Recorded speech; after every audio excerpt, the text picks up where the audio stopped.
Hello আমার প্রিয় শিক্ষার্থী বন্ধুরা, তোমাদের সবাইকে আরও একবার স্বাগত জানাই আমার চ্যানেল MH এডু হবে। আজকে এই ভিডিওটা তোমরা যারা বর্তমানে নবম শ্রেণীতে পাঠরত তোমাদের জন্য অত্যন্ত গুরুত্বপূর্ণ হতে চলেছে। তার কারণ তোমাদের আসন্ন দ্বিতীয় পর্যায়ক্রমিক মূল্যায়ন 2026-এর দিকে লক্ষ্য রেখে ইতিহাস বিষয়টি থেকে একেবারেই সেরা 2 মার্কসের কিছু গুরুত্বপূর্ণ প্রশ্ন উত্তর সহ আলোচনা করতে চলেছি। আজকে যে 2 নম্বরের প্রশ্নগুলো আমি আলোচনা করব এর মধ্য থেকেই তোমাদের কিন্তু দ্বিতীয় পর্যায়ক্রমিক মূল্যায়ন ইতিহাস পরীক্ষায় আসবে।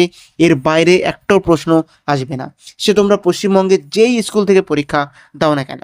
তো চলো আর কথা বাড়াবো না, একেবারে সরাসরি প্রত্যেকটা 2 নম্বরের প্রশ্ন উত্তর সহ দেখে নেবো।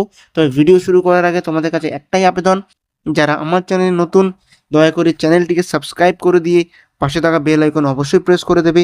আর ভিডিওটা প্রথম থেকে শুরু করে শেষ পর্যন্ত একটু না কেটে কিন্তু দেখতে থাকবে। তো চলো ভিডিও শুরু করা যাক।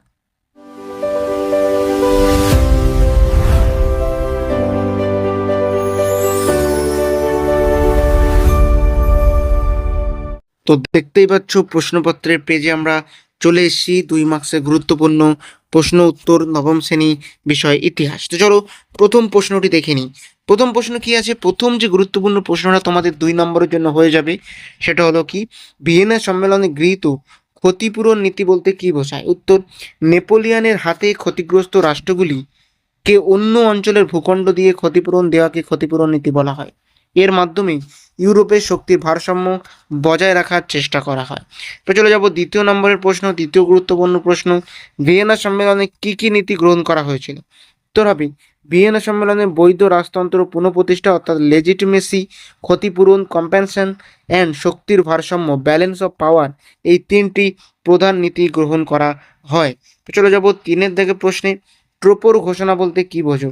উত্তর হবে, 1820 সালে ট্রোপো সম্মেলনে গৃহীত ঘোষণায় বলা হয়, কোনো দেশে বিপ্লব হলে ইউরোপের শক্তিশালী রাষ্ট্রগুলি সেখানে সামরিক হস্তক্ষেপ করতে পারবে। এর উদ্দেশ্য ছিল রাজতন্ত্র রক্ষা করা। পরে চলে যাব আমরা চতুর্থ দাগের প্রশ্নে। 4-এর দিকে প্রশ্ন কি আছে? অত্যন্ত গুরুত্বপূর্ণ একটা প্রশ্ন, মেটারনিক পদ্ধতি কি? উত্তর হবে, অস্ট্রিয়ার প্রধানমন্ত্রী মেটারনিকের গৃহীত রক্ষণশীল নীতি ও বিপ্লব দমনের ব্যবস্থাকেই মেটারনিক পদ্ধতি বলা হয়। তিনি জাতীয়তাবাদ ও উদারপন্থার বিরোধী ছিলেন। চলে যাব 5-এর দিকে প্রশ্নে, কার্লসবাদ ডিক্রি কি? উত্তর হবে, 1819 সালে মেটারনিক জার্মানিতে কার্লসবাদ ডিক্রি জারি করেন। এর মাধ্যমে সংবাদপত্র, বিশ্ববিদ্যালয় ও ছাত্র সংগঠনের উপর কঠোর নিয়ন্ত্রণ আরোপ করা হয়। চলে যাব 6-এর দিকে প্রশ্নে, মনরো নীতি কি? এটা একটা অত্যন্ত গুরুত্বপূর্ণ প্রশ্ন, চলো উত্তরটা দেখে নিই। 1823 সালে মার্কিন প্রেসিডেন্ট জেমস মনরো ঘোষণা করেন যে ইউরোপীয় শক্তিগুলো আমেরিকা মহাদেশে নতুন উপনিবেশ স্থাপন করতে পারবে না। এটি মনরো নীতি নামে পরিচিত। চলে যাব 7-এর দিকে প্রশ্নে, জুলাই রাজতন্ত্র বলতে কি বোঝায়? উত্তর হবে, 1830 সালের জুলাই বিপ্লবের পর ফ্রান্সে লুই ফিলিপের শাসন প্রতিষ্ঠিত হয়। 1830 থেকে 48 সালের এই শাসনকে জুলাই রাজতন্ত্র বলা হয়ে থাকে। পরে চলে যাব 8-এর দাগে গুরুত্বপূর্ণ প্রশ্নে, ফেব্রুয়ারি বিপ্লবের প্রত্যক্ষ কারণ কি ছিল? উত্তর হবে, 1848 সালে ফ্রান্সে রাজনৈতিক সভা নিষিদ্ধ করাই ফেব্রুয়ারি বিপ্লবের প্রত্যক্ষ কারণ ছিল। এর ফলে জনতা বিদ্রোহ ফেটে পড়ে। চলে যাব 9-এর দাগে প্রশ্নে, কার্বোনারি কি? উত্তর হলো, কার্বোনারি ছিল ইতালির একটি গোপন বিপ্লবী সংগঠন। তাদের লক্ষ্য ছিল বিদেশি শাসনের অবসান ও ইতালির ঐক্য প্রতিষ্ঠা করা। পরবর্তী প্রশ্ন, ইয়ং ইটালি বলতে কি বোঝায় বা ইয়ং ইটালি কি? উত্তর হবে, 1831 সালে জোসেফ মাৎসিনি, এটা বানানটা একটু ভুল হয়ে গেছে, ঠিক করে নেবে, জোসেফ মাৎসিনি ইয়ং ইটালি সংগঠন প্রতিষ্ঠা করে। এর উদ্দেশ্য ছিল ইতালিকে ঐক্যবদ্ধ ও স্বাধীন রাষ্ট্রে পরিণত করা। পরে চলে যাব আমরা 11-এর দাগে প্রশ্নে, বিসমার্কের রক্ত ও লৌহ নীতি বলতে কি বোঝায়? উত্তর হবে, বিসমার্ক বিশ্বাস করতেন যে যুদ্ধ ও শক্তির প্রয়োগের মাধ্যমেই জার্মানির ঐক্য সম্ভব। এই নীতি রক্ত ও লৌহ নীতি নামে পরিচিত। পরে চলে যাব 12-এর দাগে প্রশ্নে, মুক্তিদাতা জার কাকে কেন বলা হয়? উত্তর হবে, রাশিয়ার জার দ্বিতীয় আলেকজান্ডারকে মুক্তিদাতা জার বলা হয় কারণ তিনি 1861 সালে ভূমিদাস প্রথা বিলোপ করেন। পরে চলে যাব 13-এর দাগে, এটা একটা অত্যন্ত গুরুত্বপূর্ণ এবং একটু বেমানান প্রশ্ন, কি আছে? হেটাইরিয়া ফিলিকে কি? উত্তর হবে হেটাইরিয়া ফিলিকে ছিল গ্রিসের একটি গোপন বিপ্লবী সংগঠন। এটি তুর্কি শাসনের বিরুদ্ধে স্বাধীনতা আন্দোলন পরিচালনা করেছিল। পরে চলে যাব 14 দাগের প্রশ্নে, শিল্প বিপ্লব বলতে কি বোঝায়? উত্তর হবে হাতে কাজের পরিবর্তে যন্ত্রের সাহায্যে বৃহৎ পরিসরে উৎপাদন শুরু হওয়াকে শিল্প বিপ্লব বলা হয়। এটি সর্বপ্রথম ইংল্যান্ডে শুরু হয়। পরে চলে যাব 15 দাগের প্রশ্নে, কে কেন ইংল্যান্ডকে বিশ্বের কারখানা বলেছেন? উত্তর হবে ইংল্যান্ডে সর্বপ্রথম শিল্প বিপ্লব হওয়ায় সেখানে বিপুল পরিমাণ শিল্পপণ্য উৎপাদন হতো, তাই ইংল্যান্ডকে বিশ্বের শিল্পের কারখানা বলা হয়।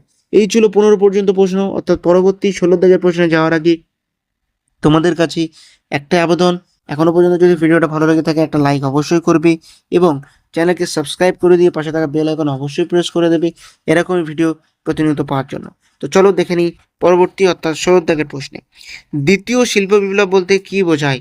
উত্তর হবে ঊনবিংশ শতাব্দীর শেষ ভাগে বিদ্যুৎ, ইস্পাত, রাসায়নিক ও পেট্রোলিয়াম শিল্পের বিকাশকে দ্বিতীয় শিল্প বিপ্লব বলা হয়।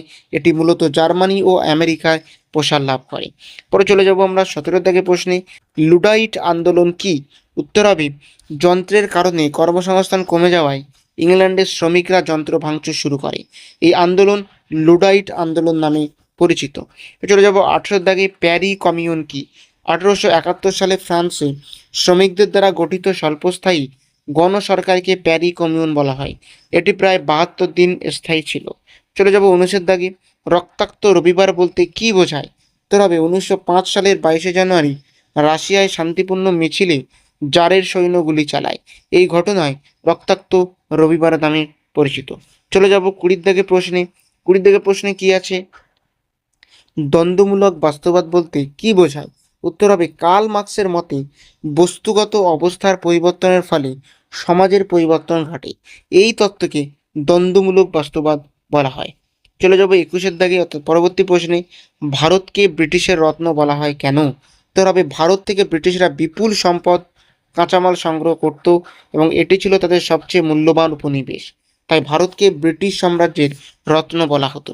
চলে যাব 22 দাগে, উন্মুক্ত দ্বার নীতি বলতে কি বোঝো বা উন্মুক্ত দ্বার নীতি কাকে বলে? উত্তর হবে চীনে সব বিদেশি শক্তির জন্য সমান বাণিজ্যিক অধিকার নিশ্চিত করার মার্কিন নীতিকে উন্মুক্ত দ্বার নীতি বলা হয়। এটি 1899 সালে ঘোষণা করা হয়। চলে যাব 23 দাগে, সেরাজোবা হত্যাকাণ্ড কি? বানানটা এখানে একটু ভুল হয়ে গেছে, এটা হবে সেরাজোবা হত্যাকাণ্ড কি? উত্তর হবে 1914 সালে বসনিয়ার সেরাজোবা শহরে অস্ট্রিয়ার যুবরাজ ফ্রাঞ্জ ফার্দিনান্দ নিহত হন। এই ঘটনায় প্রথম বিশ্বযুদ্ধের সূচনার প্রধান কারণ হয়। চলে যাব 24 দাগে প্রশ্নে, জারতন্ত্র বলতে কি বোঝায়? উত্তর হবে রাশিয়ার সম্রাট বা জারের একচ্ছত্র স্বৈরাচারী শাসন ব্যবস্থাকে জারতন্ত্র বলা হয়। এতে জনগণের রাজনৈতিক অধিকার ছিল অত্যন্ত সীমিত। চলে যাব 25 দাগে প্রশ্নে, নারদনিক আন্দোলন বলতে কি বোঝো? উত্তর হবে রাশিয়ার শিক্ষিত যুবকদের কৃষকদের মধ্যে গিয়ে সচেতনতা গড়ে তোলার আন্দোলনকে নারদনিক আন্দোলন বলা হয়। এর উদ্দেশ্য ছিল জারতন্ত্রের বিরোধিতা করা। চলে যাব 26 থেকে, ডুমা কি? 1905 সালের বিপ্লবের পর রাশিয়ার জার একটি আইনসভা গঠন করে। এই আইনসভার নামই ছিল কিন্তু ডুমা। চলে যাব 27 দাগে প্রশ্নে, এপ্রিল থিসিস কি? উত্তর হবে 1917 সালে লেনিন এপ্রিল থিসিসের শান্তি, জমি ও রুটি স্লোগান দেন। এতে বলশেবিক বিপ্লবের কর্মসূচি ঘোষণা করা হয়। চলে যাব 28 দাগে প্রশ্নে, লেনিন কে ছিলেন? ভ্লাদিমির লেনিন ছিলেন রাশিয়ার বলশেভিক দলের নেতা। তাঁর নেতৃত্বে 1917 সালে রুশ বিপ্লব সফল হয়। চলে যাব 29 দাগে, প্যারিসের শান্তি সম্মেলন বলতে কি বোঝো? উত্তর হবে প্রথম বিশ্বযুদ্ধের পর 1919 সালে প্যারিসে বিজয়ী রাষ্ট্রগুলির সম্মেলন অনুষ্ঠিত হয়। যুদ্ধ পরবর্তী শান্তি প্রতিষ্ঠা ও বিভিন্ন সন্ধি সম্পাদনের জন্য এই সম্মেলন আহ্বান করা হয়। চলে যাব 30 দাগে, ভার্সাই সন্ধি কি? উত্তর হবে 1919 সালে জার্মানি ও মিত্রশক্তির মধ্যে স্বাক্ষরিত শান্তি চুক্তিকে ভার্সাই সন্ধি বলা হয়। এর মাধ্যমে প্রথম বিশ্বযুদ্ধের আনুষ্ঠানিক সমাপ্তি ঘটে। চলে যাব 31 অর্থাৎ শেষ প্রশ্নে, ইতালির কালো কুর্তা নামে কারা পরিচিত ছিল? উত্তর হবে ইতালির প্রশাসনিক ও রাজনৈতিক বিশৃঙ্খলা রোধের নামে তৈরি বেনিতো মুসোলিনির সমর্থক স্বেচ্ছাসেবক বাহিনী ব্ল্যাক শার্টস বা কালো কুত্তা নামে পরিচিত ছিল। তারা ফ্যাসিবাদী আন্দোলনকে শক্তিশালী করতে গুরুত্বপূর্ণ ভূমিকা পালন করেছিল। তো এই ছিল নবম শ্রেণী দ্বিতীয় পর্যায়ক্রমিক মূল্যায়ন 2026 ইতিহাস বিষয়টি থেকে সবথেকে গুরুত্বপূর্ণ 31টি 2 নম্বরের প্রশ্ন, যেটা কিনা উত্তর সহ আলোচনা করলাম। আশা করছি এই উত্তর এবং এই প্রশ্নগুলো তোমরা যদি দেখে যাও, ভালোভাবে প্রিপারেশন নিয়ে যাও, তাহলে আসন্ন দ্বিতীয় পর্যায়ক্রমিক মূল্যায়ন ইতিহাসে তোমাদের 2 নম্বরের প্রশ্ন একটাও কিন্তু মিস হবে না। তো আশা করছি ভিডিওটা তোমাদের কাজে আসবে, এবং যদি ভিডিওটা ভালো লেগে থাকে একটা লাইক অবশ্যই করবে এবং শেয়ার করে তোমার বন্ধুদের জানাতেও ভুলবে না। আর যদি এমনও ভিডিও প্রতিনিয়ত পেতে চাও, এখনই আমার চ্যানেলটিকে সাবস্ক্রাইব করে দিয়ে পাশে থাকা বেল আইকন অবশ্যই প্রেস করে দিও। তো আজকে ভিডিও এই পর্যন্ত, দেখা হচ্ছে পরবর্তী নতুন কোনো ভিডিওতে।